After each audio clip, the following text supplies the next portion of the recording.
Hello hello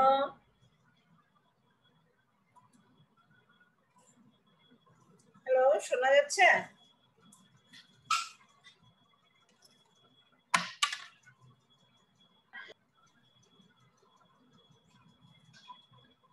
hello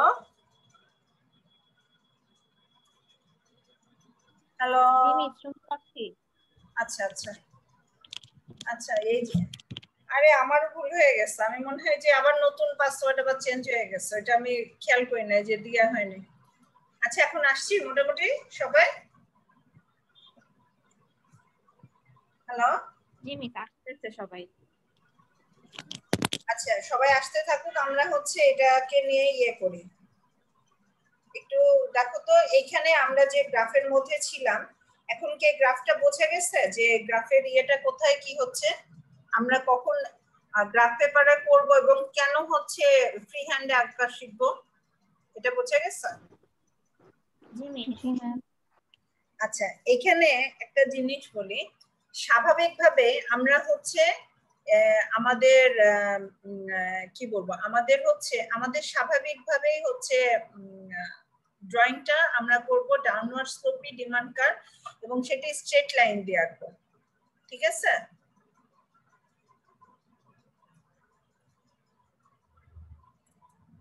আমরা যে আমাদের ডিমান্ড কার্ভটা আঁকবো স্বাভাবিকভাবে সেটা আমরা হচ্ছে ডাউনওয়ার্ড স্লোপে তো অবশ্যই হবে, আর আমরা হচ্ছে সেটা স্ট্রেট লাইন দিয়ে আঁকবো।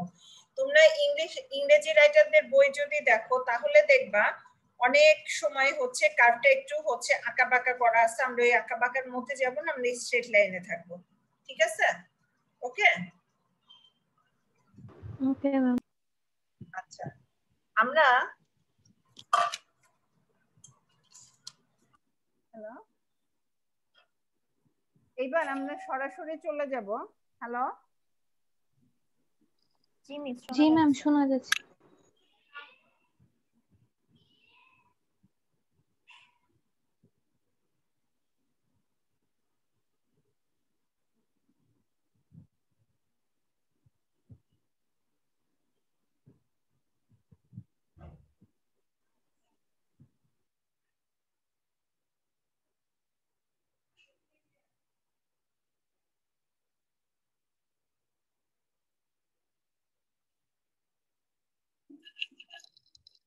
Hello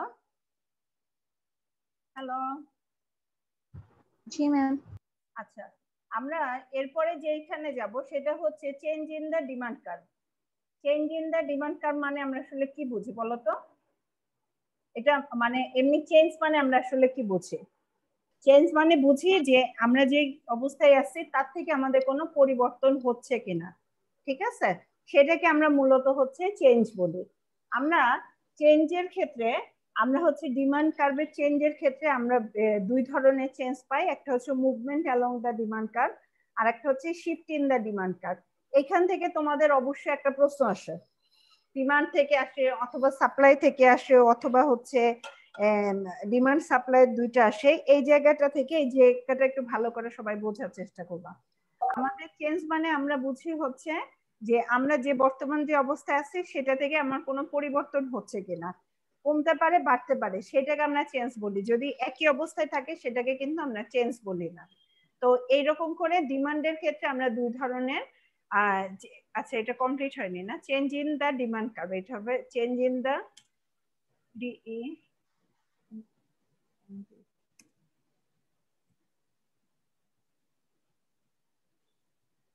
change in the demand curve হচ্ছে দুই রকম হয়ে থাকে, একটা হচ্ছে movement along the demand curve আর একটা হচ্ছে shift in the demand curve. আমরা এবার movement along the demand curve একটু যাই। মুভমেন্ট অ্যালং দ্য ডিমান্ড কার্ভটা কি? এটা হয় হচ্ছে আমার যখন কোনো হচ্ছে price of the goods changes and the quantity demanded change in the according কি accordance to the original demand relationship in the other one movement occurs of the demand curve here. আচ্ছা, এখানে আমরা যে জিনিসটা বলতে চাচ্ছি সেটা হচ্ছে movement along the demand curve আমার প্রাইসের পরিবর্তনের সাপেক্ষে সাধারণত কোয়ান্টিটির যে পরিবর্তনটা হয় সেটাকে আমার বলা হয় movement along the demand curve. Hello জি ম্যাম শোনা যাচ্ছে। ঠিক আছে, আমাদের প্রাইসের পরিবর্তনের সাপেক্ষে ডিমান্ডের যে পরিবর্তন হয় সেটাকে বলা হয় movement along the demand curve. এখন আমরা যদি এই ছবিটা দেখাই তাহলে একটা জিনিস দেখো, আমরা আগে যে ছবিটা আঁকছি সেই ছবির সাথে এই ছবিটাকে একটু কম্পেয়ার করব, বা আগে যেগুলো পড়ছে সেগুলো একই জিনিস, এখানে একটু ডিফারেন্ট ভাবে দেখতেছে। আগে যেমন আমরা বললাম যে যখন আমার প্রাইস ধরো বেড়ে যাচ্ছে, 7 থেকে 10 হচ্ছে বা 12 হচ্ছে, তখন আমার আস্তে আস্তে কোয়ান্টিটিটা হচ্ছে, প্রাইস যদি 7 থেকে 10 হয় অথবা 10 থেকে 12 হয়, সেক্ষেত্রে আমার কোয়ান্টিটি হচ্ছে আস্তে আস্তে কমে যাচ্ছে, আমরা এইভাবে করে বলছি। এখন সাপোজ ধরো আমার ইনিশিয়াল প্রাইস লেভেল হচ্ছে 10, আমার কোয়ান্টিটি সেখানে কত, ডিমান্ড বা কোয়ান্টিটি কত বলো তো? প্রাইস যখন 10 তখন কোয়ান্টিটি কত এই ছবিটাতে? 55 55 55, ভেরি গুড। আচ্ছা, আমার প্রাইস ধরো হচ্ছে আমার 10 থেকে 12 এ গেল, তখন আমার কোয়ান্টিটির কি চেঞ্জ হবে? কোয়ান্টিটি কমে যাবে 40 তে কত হচ্ছে? মানে 55 40 থেকে 40 তে যাচ্ছে, 40 ঠিক আছে, অর্থাৎ হচ্ছে কমে যাচ্ছে। এটাকে আমরা বলি হচ্ছে contractionary, contraction along the demand curve. Contraction মানে হচ্ছে তোমার সংকোচনমূলক, সংকোচন, ডিমান্ডের হচ্ছে সংকোচন বলা হয়। আমরা সম্প্রসারণ সংকোচন বাংলায় বলি না, এটাকে বলা হয় কন্ট্রাকশন। ঠিক আছে, এটার বাংলাটা হচ্ছে সংকোচন। ডিমান্ড কমার কারণে আমার প্রাইসটা চেঞ্জ হচ্ছে, প্রাইসটা কিরকম, প্রাইসটা বেড়ে যাচ্ছে, বাট আমরা খেয়াল করব যে আমাদের ডিমান্ডটা কি চেঞ্জ হচ্ছে, ডিমান্ডটা যেহেতু কমে যাচ্ছে দ্যাট মিন্স হচ্ছে সংকুচিত হচ্ছে, so this is call contraction demand curve. ঠিক আছে, জি ম্যাম।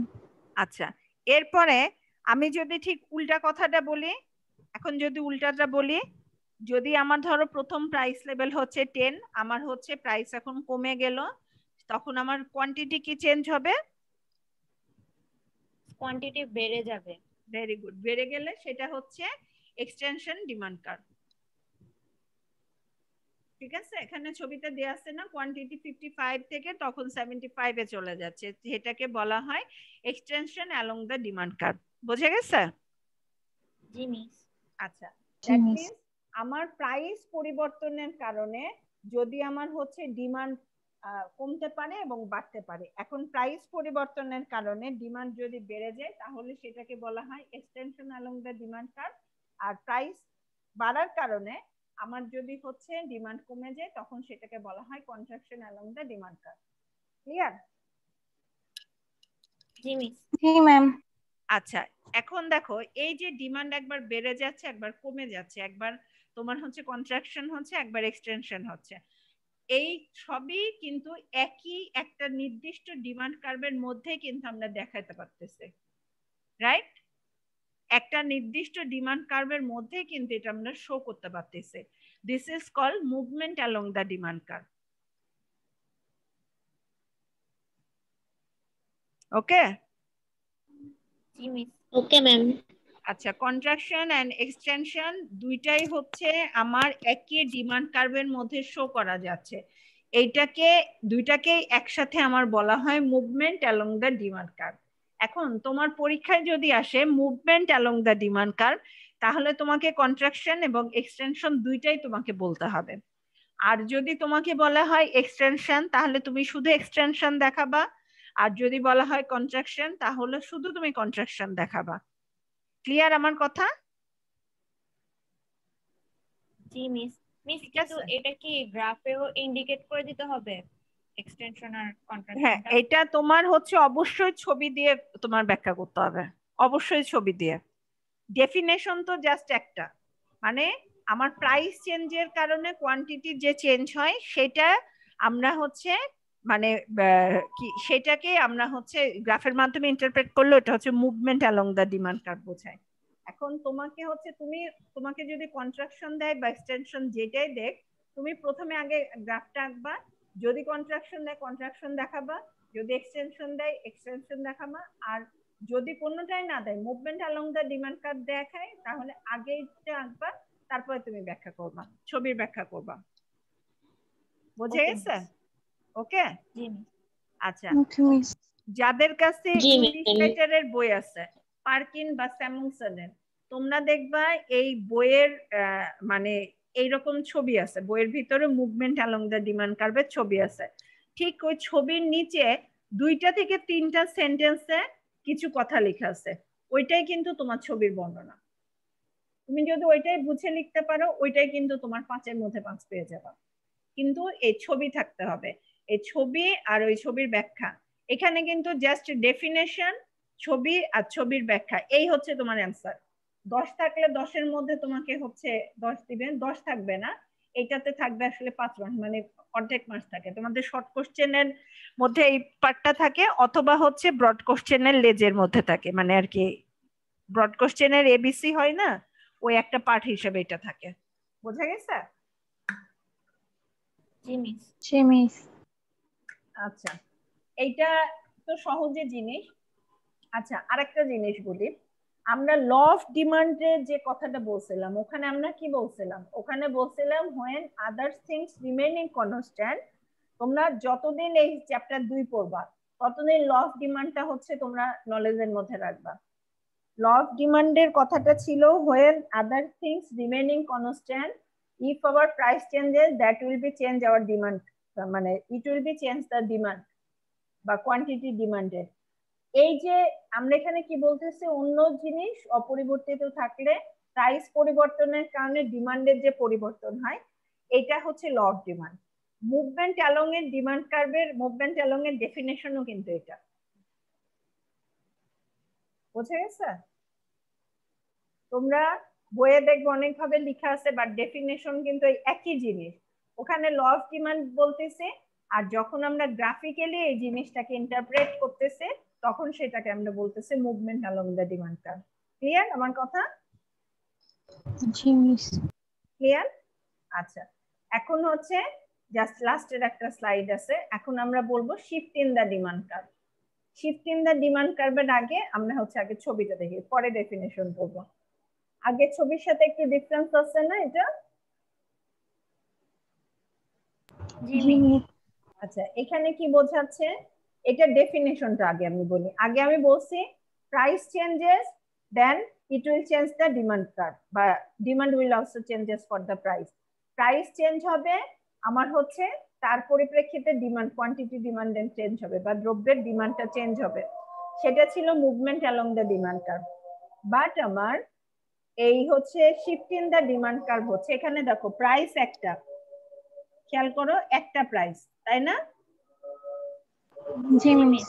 আচ্ছা, এইখানে হচ্ছে আমার price fixed, our price is fixed, but for the other reason, if our demand changes, that will causes the shift in the demand curve.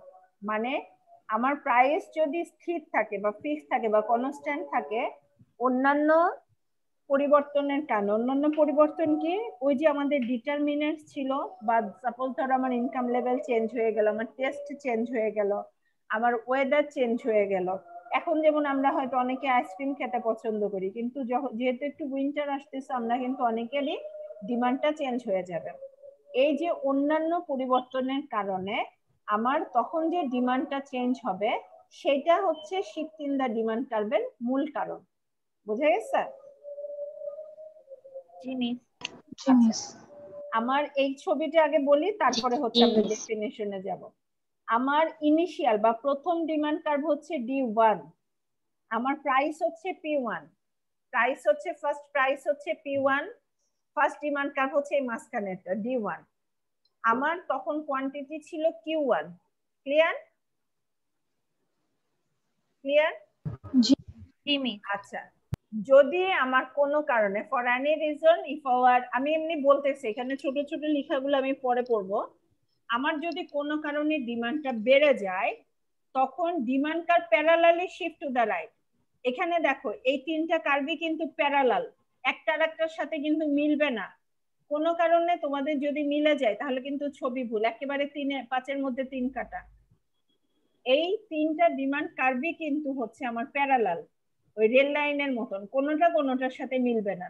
প্রথম demand curve D1, যদি আমার একই প্রাইস লেভেলে ডিমান্ড বেড়ে যায় তখন হচ্ছে demand curve shift to the parallelly shift to the right, অর্থাৎ ডিমান্ড কার্ভ তখন ডান দিকে শিফট করবে, D1 থেকে D2 তে যাবে। বুঝো নাকি দেখো তো?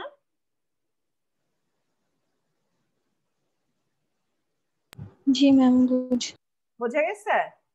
আর যদি হচ্ছে আমার একই প্রাইস লেভেলে ডিমান্ড যদি কমে যায় তখন ডিমান্ড কার্ভটা বাম সাইডে যাবে। তোমাদের এখানে লেখা আছে inward shifting and outward shifting. আমরা ইনওয়ার্ড আউটওয়ার্ড বলবো না, আমরা বলবো shift to the right or shift to the left. when demand increases our demand curve shift to the right, ঠিক আছে? আর যদি ডিমান্ড ডিক্রিজ করে our demand curve shift to the left. Clear? জি ম্যাম। ওকে। কখন হবে? যখন our price is fixed for the other reason if the demand changes. Demand যদি হচ্ছে প্রাইস স্থির থাকে, অন্যান্য কারণে ডিমান্ড যদি পরিবর্তন হয়, ডিমান্ড বাড়তে পারে কমতে পারে। আর যদি আগের অবস্থায় থাকে তাহলে তো আমরা এটাকে চেঞ্জ বলবো না। যদি বাড়ে ডিমান্ড কার্ভ ডানে যাবে, আর যদি কমে ডিমান্ড কার্ভ বামে যাবে। যখন বেড়ে যাবে তখন ডিমান্ড হচ্ছে D1 থেকে D2 তে যাবে, কোয়ান্টিটি Q1 থেকে Q2 তে যাবে। আর যখন কমে যাবে তখন হচ্ছে D1 থেকে D3 তে আসবে, কোয়ান্টিটি Q1 থেকে Q3 তে আসবে। বুঝা গেছে? জি ম্যাম। এটাকে বলা হয় shift in the demand curve. এবং এই জিনিসটা হচ্ছে সবাই খুব ভালো করে বুঝবা।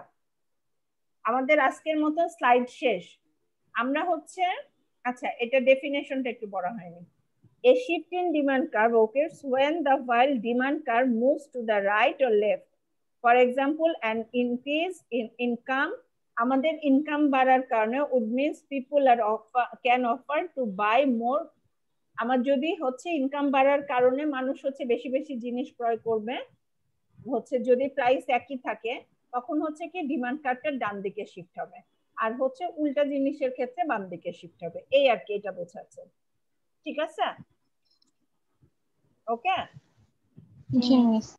আচ্ছা, তোমাদের বইয়ে দেখবা এইটা হচ্ছে তোমাদের বইয়ে দেখবা এইটা হচ্ছে অনেক সহজ ভাবে লেখা আছে, এবং ইংলিশ রাইটারের বইগুলো যেটা স্যামুলসন বলো পার্কিনে বলো আরো সহজ করে লেখা আছে। তোমাদের যেটা পছন্দ হয় তোমরা সেইটা হচ্ছে মানে একটু পড়ে নিবা, জাস্ট ডেফিনেশন পড়বা, এই ছবি পড়বা, আর ছবির হচ্ছে ব্যাখ্যাটা পড়বা। ঠিক আছে? আর আমরা হচ্ছে ইনওয়ার্ড শিফটিং বা আপওয়ার্ড শিফটিং বা রাইটওয়ার্ড শিফটিং এটা বলবো না। মাথায় রাখবা যে ডিমান্ড বাড়লে ডানে যাবে, ডিমান্ড কমলে বামে যাবে। ইফ ডিমান্ড ইনক্রিজে শিফট টু দ্য রাইট, আর যদি ডিমান্ড ডিক্রিজ করে shift to the left. Okay? জি মিস। আচ্ছা, এখন লাস্টে যেটা আছে তোমার হচ্ছে এই যে এই জিনিসটা, এটা বই থেকে তোমরা পড়ে নেবা যে how is a shift of the demand curve different from the movement along the demand curve. অর্থাৎ movement along the demand curve আর হচ্ছে শিফট ইন দ্য ডিমান্ড কার্ভের এই দুইটার মধ্যে কি কোনো পার্থক্য আছে বলো তো? এইটা আর এইটার মধ্যে আছে?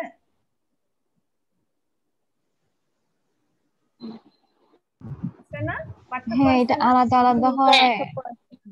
ম্যাম আছে তো। আচ্ছা, এটার মেন কারণটা কি বলো তো? ছবিটা আলাদা এটা দেখে বলো না কেউ যে ম্যাডাম ছবি আলাদা তাই গিয়ে, এটার মেন কারণটা কি? ম্যাম হ্যাঁ ম্যাম প্রাইসটা এইখানে তো সেম প্রাইস আর ওটা তো মেবি সেম। হ্যাঁ হ্যাঁ, ভেরি গুড। এখানে প্রাইস, দ্যাট মিন্স এখানে খেয়াল করো আমার ল অফ ডিমান্ড যেটা ছিল, ল অফ ডিমান্ডে আমরা বারবার বলছি যে আমার সবকিছু স্থির থাকবে স্থির থাকবে, বাট এইখানে এসে যেটা হচ্ছে আমার এখানে প্রাইসটি স্থির থাকতেছে, দ্যাট মিন্স আমার ল অফ ডিমান্ডটা এখানে কিন্তু ফলো করা হচ্ছে না বা ফলো করতে পারতেছে না। ঠিক আছে? মানে এতক্ষণ আমরা যতগুলো ডিমান্ডের ক্যাটাগরি ল অফ ডিমান্ডটা এখানে এসে কাজ করবে না, এবং বাস্তবে যেটা হয় এই ঘটনাটাই বেশি হয়। যেমন তোমাকে যেটা বললাম যে এখন ধরো উইন্টার আসতেছে আস্তে আস্তে, যাদের হচ্ছে একটু ঠান্ডার প্রবলেম আছে তারা যতই আইসক্রিম পছন্দ করুক তারা কিন্তু আইসক্রিম খাওয়াটা কমাই দিবে, তাই না? এটা হচ্ছে একটা টেস্টের চেঞ্জ। জি ম্যাম, জি ম্যাম। আবার ধরো কফির ডিমান্ড বা চায়ের ডিমান্ড, যেমন আমি এই যে আমার একটু মানে আমার কফির প্রতি একটু ফ্যাসিনেশন কাজ করে, আমি মনে হয় মাসখানেক আগে থেকে আমার বাসায় কফি রিজার্ভ করি, শীতের মধ্যে আরো বেশি খাওয়া হয়। এই যে যাদের মানে এগুলো, এটা হচ্ছে জাস্ট ধরে টেস্ট বা ওয়েদারের কারণে এটা চেঞ্জ হচ্ছে, এটা কিন্তু আমার প্রাইসটা কোনো ফ্যাক্টর না, এবং এখানে কিন্তু ল অফ ডিমান্ডটা হচ্ছে কাজ করতেছে না, এটাই আর কি। তোমরা হচ্ছে এই যে এই ডিফারেন্সটা বইয়ের মধ্যে ভালো করে দেয়া আছে, তোমরা বইটা একটু দেখবা, যদি না বোঝো আমি আবার বোঝাবো, দরকার হলে এই যে চেঞ্জ ইন ডিমান্ডের যে পোর্শনটা, এই movement along the demand curve, এই ছবির ব্যাখ্যা, shift in the demand curve, আর এই ছবির ব্যাখ্যা, মানে এই দুইটা ছবির ব্যাখ্যা যদি কোনো সমস্যা থাকে আমাকে নেক্সট দিন আগে বলবা, বা আমাকে মেসেঞ্জারে আগে একটু নোট করবা, আমি হচ্ছে আগে হচ্ছে তোমাদের এটা বোঝায় পরের জায়গাটা যাব। এবং ডিমান্ডের এখানে যদি কোনো সমস্যা না থাকে তাহলে সাপ্লাই পড়তে লাগবে জাস্ট আধা ঘন্টা, আর ডিমান্ডে যদি প্রবলেম থাকে তাহলে সাপ্লাই পড়তে আবার ওই একই জিনিস প্রবলেম হবে। ঠিক আছে, এগুলো তোমরা একটু দেখবা। ওকে ওকে ম্যাম। ওকে আরেকটা জিনিস হচ্ছে, আর লাস্টে একটা স্লাইড আছে, এখানে 4টা ইকুয়েশন আছে, এই 4টে ইকুয়েশন তোমরা গ্রাফ পেপারে এঁকে আমাকে হচ্ছে আবার পাঠাবা। আচ্ছা তাসমিয়া, তাসমিয়া আছো? জি মিস। তাসমিয়া জি, তোমার মিস, ইয়েটা দেখছে, আমি ওটা কিভাবে কমেন্ট করতে হলো আমি বুঝলাম না, মানে ডাউনলোড করে ইয়ে করা তো আমি ওটার মোবাইলে ইয়ে করতে পারলাম না। তোমারটা ভালো হয়েছে, অনেক সুন্দর হয়েছে তোমার ফিগার গুলো, আমি চেক করছি। ঠিক আছে, ওকে থ্যাংক ইউ। ওকে ওকে। আচ্ছা শোনো, এই যে তোমরা হচ্ছে এই 4টা অবশ্যই হচ্ছে গ্রাফ পেপারে ড্র করবা। আজকে প্রথমে ওকে হচ্ছে ম্যাম।